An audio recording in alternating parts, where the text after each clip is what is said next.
Good morning. We welcome to this edition, the first edition, Fish Talk Live. We got Yakima Bait. We got Clark Kent over here on the other side. Oh, wait a minute. Never mind. That's Superman. Look at that barrel chested. Those glasses look good. Well, yeah, we are going to put together this podcast, this live podcast, and you guys are going to be seeing it on the YouTube channel. And we wanted to put together. We did a legit podcast on the Wild Fish, Wild Places channel about the Spinfish, and people were really excited about lots of comments. And so we wanted to actually sit down and record Jarod and I talking about the Spinfish and the engineering of the Spinfish, how it came together, and kind of where it is at this point. Because I don't think a lot of anglers out there understand what it takes to get a lure to the market, from conception to testing, prototypes, color decisions, size decisions, and then in the packaging for somebody to take out and catch fish with.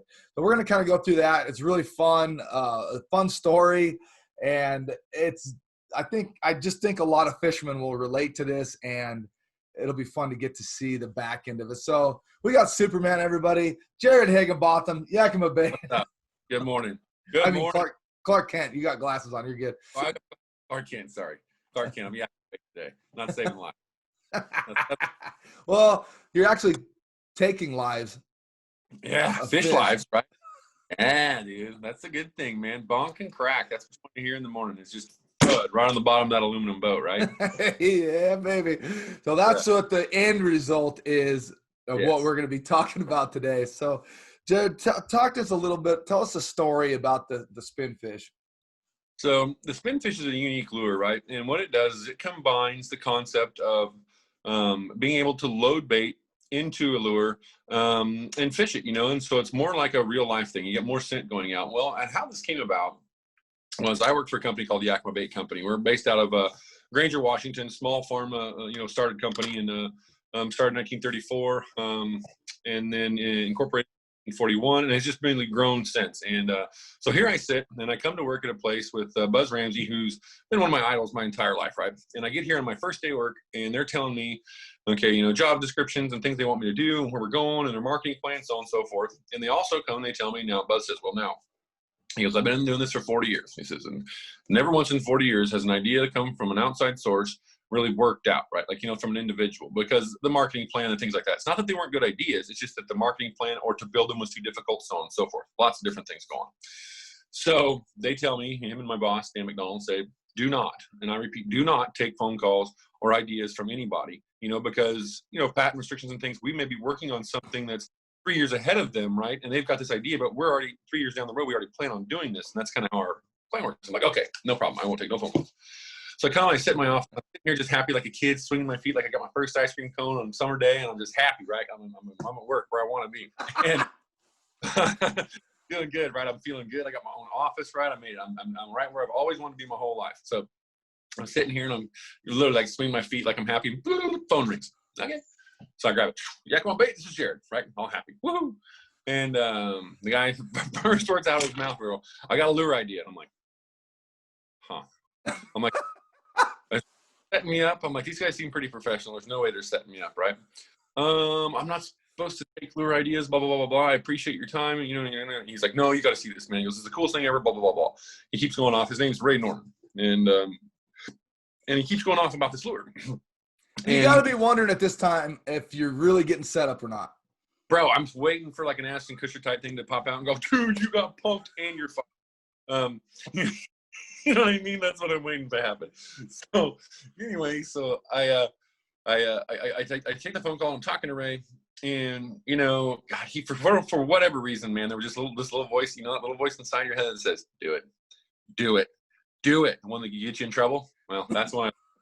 Of course. So he's like, I gotta send you this video. I'm like, okay, send me the video. So he sends me the video, right?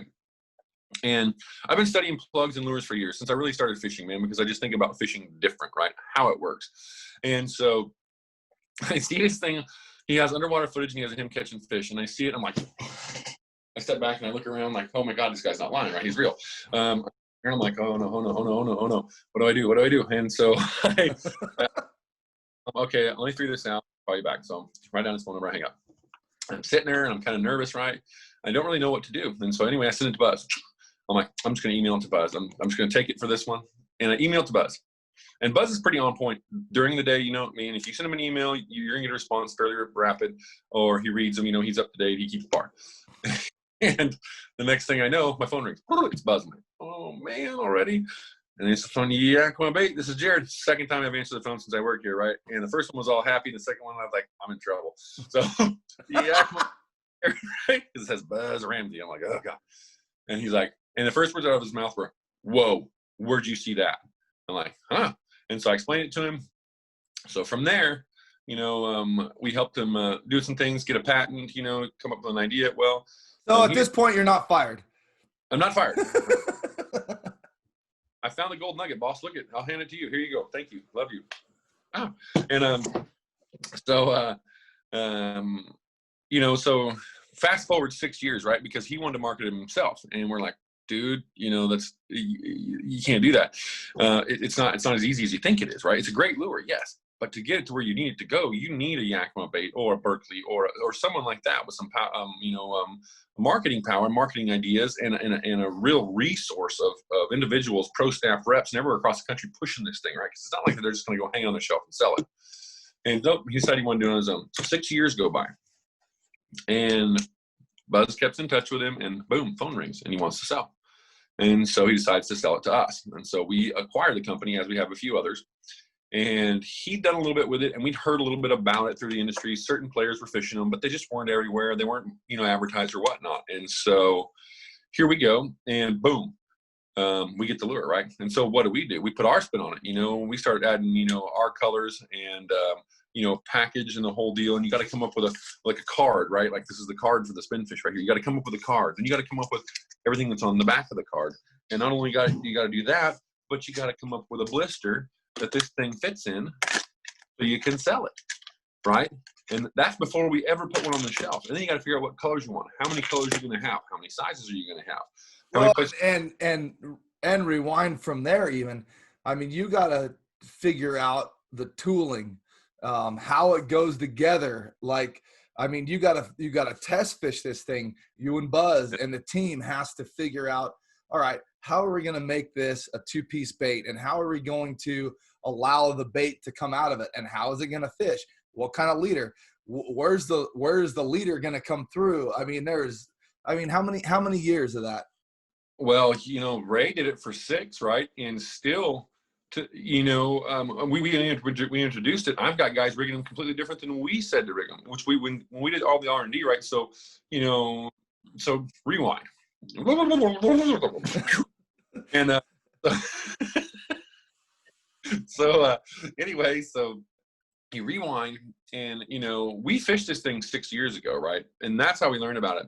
And we took it out, we fished it, man. We're like, yes, we want to fish this thing. So we took it out, and it's like you say, right? You know, these lures, what we did was we tied 20-pound tests, 30-pound tests, 40-pound tests, and then on 20-pound tests we would tie 1/aughts, 2/aughts, 3/aughts, and then on 30-pound tests, same thing, up to 4/aughts, right? And we run each one of those, you know, leader sizes, hook sizes with that Spinfish at different speeds, seeing where that optimum action is. And the best way I can explain that to people is, if you go on a walk and you don't have a backpack, you can walk pretty free.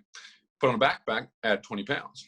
It's going to slow you down, add 40. It's going to slow you down even more, right? And that's the same thing with hooks on a lure, right? The more weight you add to a lure, the less it's going to react in the original way it was designed. And so we're trying to make sure that we get that optimum action out of a lure for consumers straight out of package. And so that when they fish it, they're giving it the very optimum chance of, from our findings and what we found, for them to put fish in their boat, or at least get the takedowns, right? And so, you know, from hook size to leader size, to how many beads to put on it, to how long a leaders we're going to make, to what type of line we're going to put on there. Is it going to be fluoro? Is it going to be Maxima? Is it going to be Berkeley? Is it going to be this? Is it going to be that? What is on it, actually? What is on that? 30-pound P-line fluorocarbon. And you went with fluoro because you found that worked the best? So here's the deal: is fluorocarbon is stiffer than standard monofilament, correct? And so whenever fishing, these lures are mostly designed to fish behind rotating flashers, which I showed you when we were at Pyramid, right? Right. They're the skateboard looking flashers. The ones we fish have a fin on them. Pro Troll is by far the best one. And what they do is they impart action on it. That flasher will take that bait in this big circle like this, but it has that fin. It drops on that one side in a big circle and it drops. So to get the action behind it that you would like, that fluorocarbon is much stiffer. And so when that flasher is going over and it makes that hard drop, that stiff fluorocarbon makes that bait go. And so it's like a herring or something trying to get away, right? And then it drops back, and then it gets away, and then it drops back. And I think everybody that fishes knows that that's one of the things that drives any trout, salmon, steelhead, nuts, is that bait trying to get away for whatever, if it's the skip beat from the mag lip, if it's the pulsing going forward, whatever. So that's why I got you. So that's why you put fluorocarbon on, because it's stiffer. Yep. That's why we put that out of package. I have fished them different ways and been successful. But behind the flasher, that was the best action, the action that we liked the most, right? And that we thought was the most fishy, because that's really what it is repetitive. You're looking at it, you have a benchmark, you put another one out, right? And you look at that one, you study those at 1 mile an hour, 1.25 mile an hour, 1.5, 1.75, 2, 2.2, and you go up and you really see what that thing does at those different speeds, because ideally not many people are going to be trolling this for salmon at a 1.25 miles an hour, right? You probably troll it for a salmon. This style of bait is maybe 1.5 to 1.75. 1.5 more than likely being on the low end, but you may troll it all the way up to 5 and 6 miles an hour in some of our current swings, which you've been over there in the Columbia, right? When that thing's ebbing, it's booking. And so, you want that thing to be able to be a little bit speed tolerant and still work in those things too. And so to get to the point of putting it in a package in a blister, man, is all that stuff done beforehand, because we need to know what size hooks we have, how much leader, and so on and so forth, so we can incorporate it when we make the blister, right? And then the blister, this thing, the plastic thing, goes back and forth. And then you have to figure out which sizes you're going to start with, because you can't just come to market with every size and every color imaginable. So which sizes did you guys decide on to start with, and what colors and why? So Ray had the 4-inch size already, which is the one I'm holding in my hand. I have one rigged here. And then he had the 3-inch size as well. And so those are the two we came to market with right away. Those were the ones that I had in British Columbia a year and a half ago. In a drug dealer Ziploc plastic bag. I felt like I was getting my fix of Spinfish right out of the bag. It was awesome. You did too, didn't it? Because we didn't even have packages or nothing for them yet. I mean, literally, you got them in the rawest form. I did, and it was such a cool thing. I mean, I'm just gonna throw in my story there real quick, but we needed some product shots and some videos going to ICAST. That was the whole point of this. So I went to BC, went up to Sandspit, and I pulled these things out, and it's new. I mean, it's brand new to me. Obviously, Jarod and Buzz just kind of told me how to fish them. Same thing, put them behind a big rotating flasher, stuffed it full of bait, and just crushed fish. We outfished everybody that we knew of every day we were there. And one of the cool things is I caught a big Chinook. It puked up a squid. I chopped the squid up, stuffed that in the bait chamber, and just hammered fish for the next couple hours. And just a huge success. And the back end, leading up to this point, all the R&D, like all the thought process behind it, and they send it to me, and I get to fish this thing, and it's a huge success, and everybody's excited. Anyway, I can't tell you the feeling that I had of being part of that and showing up at ICAST, just high-fiving everybody, like, bro, this thing is blowing up, and it continues to blow up. And like I said, it's just such a great feeling to be part of that team. It's so fun. But anyway, so go ahead. Great feeling, and it is fun, and it is blowing up, and it's great when you can, anytime you can help somebody, right? Whether it's help them with whatever it is, groceries, change a tire, any of those types of things, right? It's awesome, and being able to help so many people catch fish successfully on something that comes from all of us, right? Who love it, right? It's just the coolest part, and so for us being able to bring that to people and make their fishing so much easier and so much more successful, and that father and son team going out, man, they catch their 1 or 2 fish that day. That's what it's about, dude. And dude, I getting Instagram messages all the time.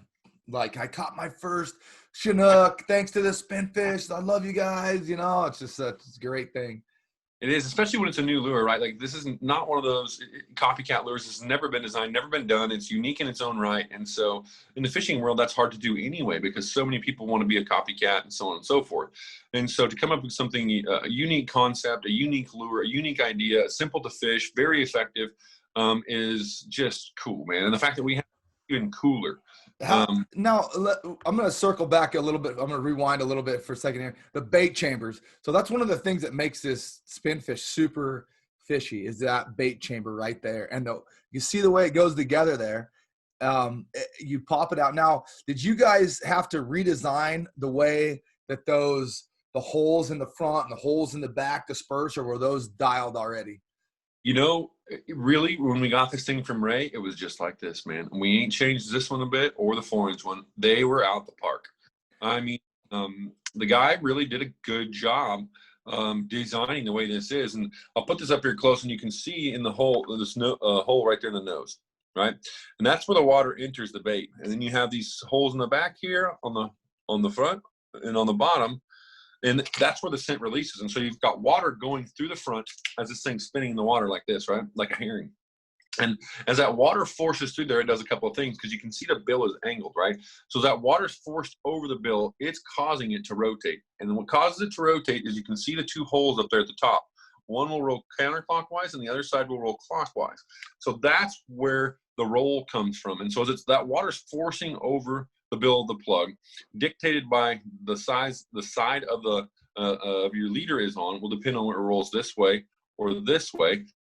Water forces the thing to work. The water forces its way through the entry hole and forces the scent out the back. So as this thing is running, it's also leaving that scent trail out the back, just like a cartoon. You know, when you see the cartoons flowing through, that's what you expect the salmon to do. They smell the apple pie or whatever, and they're what they do with this thing, right?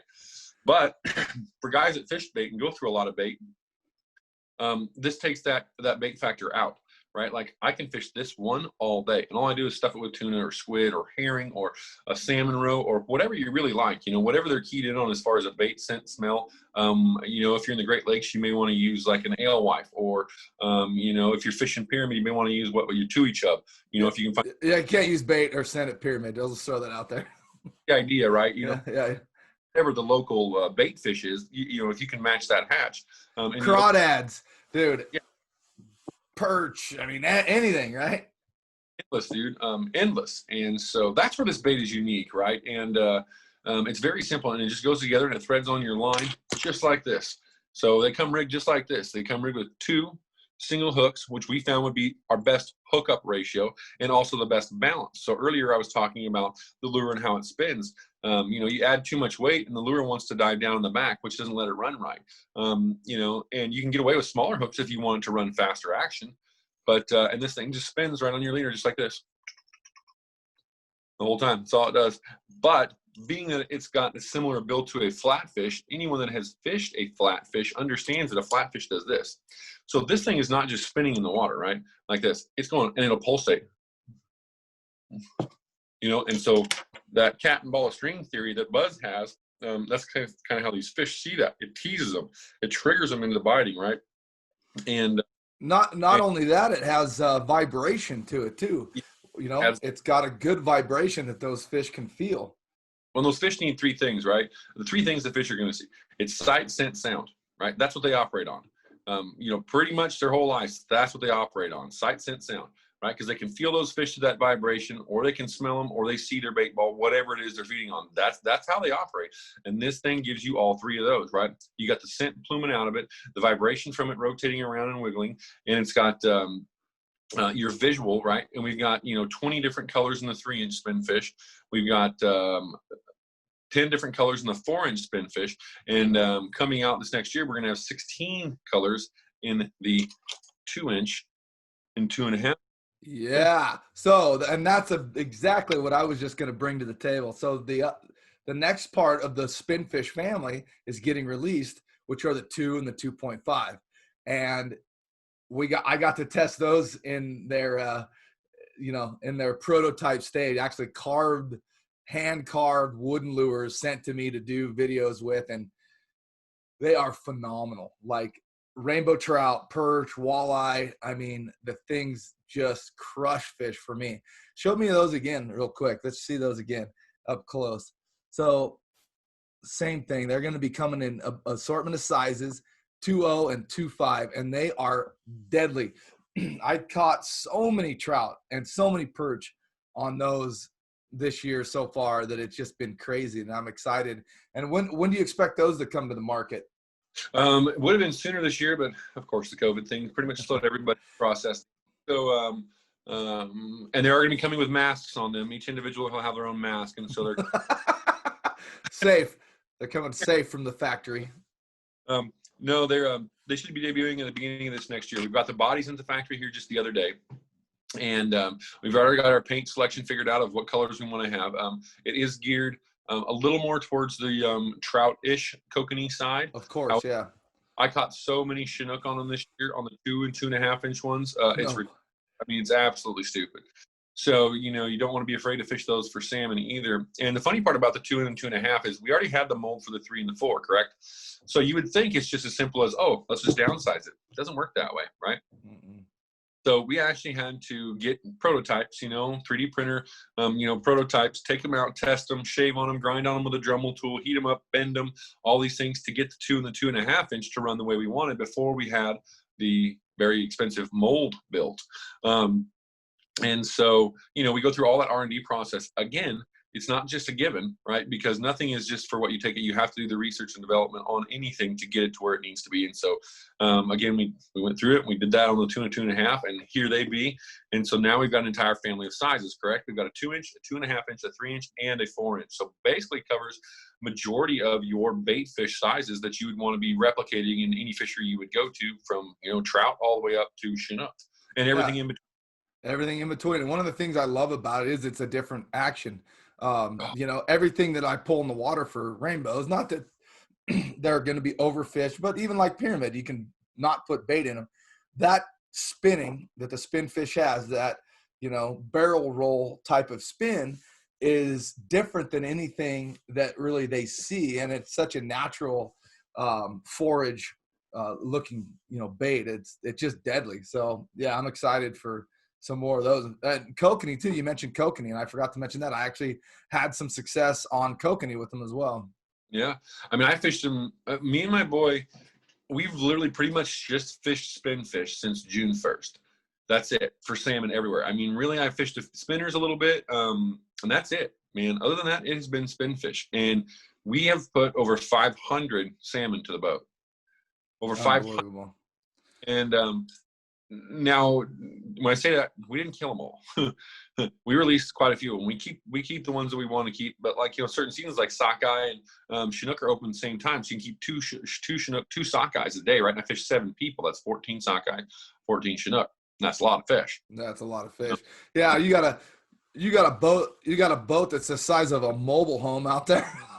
Yeah, it's 30 feet from the bow to stern, bro, and it's 30, I think 4 from the back of the motors to the stern. So it's big, dude, so, and it's comfy, and so I take all my friends. I fill it every time, dude, because in a boat like that, in that situation, right, I call them glorified. My buddies are glorified rod holders, right, because I'm the one. I said, I tell them, I run the boat. I put them on the fish, right? They just grab the rod and reel it in, which I don't care if I catch fish or not. I let everybody else catch fish. But that's part of the fun, right? Is I get to share this in so many different ways with friends and family. After I've gotten to that point, right, I've done all the hard work. I climbed that mountain. I climbed that hill. I got up to where I needed to be, up to the top of it. And now I get to share all this with all my family and friends. Right? Bring them all to the party, dude, and everybody has some fun. Yeah, and the beautiful part of it is that, like this last year, like you said, I mean, you're doing extended R&D with the Spinfish. I mean, you're figuring more things out and catching fish after fish after fish with these things and dialing it in to where we can give people, how-to reports and the know-how reports that are coming out written and the ones that are on our YouTube page. So look for a lot of that coming down the pipe, some stuff with Jarod, some stuff with me. If you haven't checked it out, make sure you go check out our YouTube page. Got really good info on there like that. I think that kind of wraps up the Spinfish from start to finish, don't you? Yeah, it does, man. Real quick, reminding back to what I told Ray, before we bought the company, when he was going to go on his own, about the marketing part, right? Like after I climbed that entire hill, now that's my job, is to market the lure, right? And so that's why we've been fishing it so hard still. So I completely, I just learned more about it, so that when I get those questions, like we were talking earlier, via Instagram, via, Facebook Messenger, email into the factory or whatever, I can answer them because I've got so much time in this lure that technically I am the expert. You know what I mean? Yeah. Anybody else did. I fished it longer than pretty much anyone else has, and I know more about it than anyone else. A lot of people may have been catching fish on it, but they don't study it like I do. Like a lot of times I'll be out there and people will be like, "Oh man, I didn't see you catch many fish for a couple hours there." I was like, "Oh, I'm testing some new stuff, right? I'm testing different things out," and that's exactly what I'm doing. I'm testing different things. I'm not just fishing to catch fish, kill them. I'm out there testing things, and so. And that's what you and I do anyway when we fish, right? Yeah. Like Jarod and I fish together so well. And I actually made a couple memes that I'm going to send to you here shortly about this whole thing. But, when Jarod and I fish together or apart, we fish differently. We know that this flatfish is going to catch fish. Guess what? We're not going to use it. We want to find something else that catches fish and something else that catches fish. And, and this whole R&D and way of thinking, it's not conducive to having a lot of people with you. So a lot of these missions that we go on, it has to be with somebody that's like-minded, like Jarod and I, or by ourselves, or with our kid that we may go with them, or whatever, right? Right. No, it is, man. And because just to understand it and to want to get better. And some guys, like I tell them all when I do seminars, some people, they're perfectly happy going out and catching one or two. They don't care. And I on those hard days, if I get one or two, great. But other than that, I want to figure out that key to that lock, right? I want to figure out how I can go out and be consistent, not just to keep that for myself, so that I can relay that message to all of my fishing friends and get them on the same page, right? Because ideally, there is always enough fish for everyone to catch. Mm-hmm. And I want everyone catching fish. That's my main goal, is I want everyone catching fish, number one. Number two, I want everyone taking their kids fishing. And, a lot of that, why I do what I do, and I do it so hard and with, so much passion, is for my son to teach him, right? Because he loves it like we do, right? And I wanted to just build on that passion. Like you and I have our whole lives, right? Like fishing never ends for me. Fishing never ends for me. Why? Because I will never, ever, ever be the best. And I know that because that's not possible. It's just not. There's so many other guys out there that are quiet or silent that you don't hear about, that just blow the socks off of everything. And there's so many different species and different methods that there may be certain guys that are experts in their method or the best at their method, but no one on earth can say they're the best fisherman. No. In the Bass Classic, maybe you can say, if you win the Classic, you can say, I'm the best bass fisherman for this year, right? Yeah. Exactly. And, that's one of the things I want to point out too about Yakima Bait specifically is, Yakima Bait's a big company. It's a corporation, it's a big company with a lot of people. But because of this type of thing, because this type of process, guys like Jarod, guys like Buzz, all the behind the scenes, you're getting a much better product when it gets to the show than a lot of the other big companies that are producing lures, that just buy companies, cut the fat and slap them on the shelves. I mean, Yakima Bait, it's just a different company that way than anybody I've ever worked with. And it's because of guys like you and the thought behind it and the love of catching fish, science, and helping people catch fish. Like you guys really, really care. And that is a huge deal. And I know that our fans and the people that know the Yakima products understand that when they go out and they throw a rooster tail and catch their first trout, and they troll a spinfish and catch their first salmon. So anyway, one little piece of the puzzle there for everybody. But anyway, Spinfish, everybody. We get, with Jarod, Yakima Bait, and me, Dennis Isbister from Wild Fish, Wild Places. So this is going to be our first one of these. This is Fish Talk Live. And what we would like you guys to do after you watch this is comment down below of what you liked about it, what you didn't like about it, and maybe what you'd like to see us talk about next. There's so many products, so many different areas. Maybe it's just fishing a specific, maybe just fishing buoy 10, maybe the maglip, whatever we got. Let us know what you would like us to talk about, because this is fun for us. And the reason we're here is to help people catch fish and tell cool stories like today. So check back with us. Let us know what you want to see. We'll get Clark Kent back in the game, maybe Buzz. And we'll talk to you soon. Thanks for joining us. Thank you.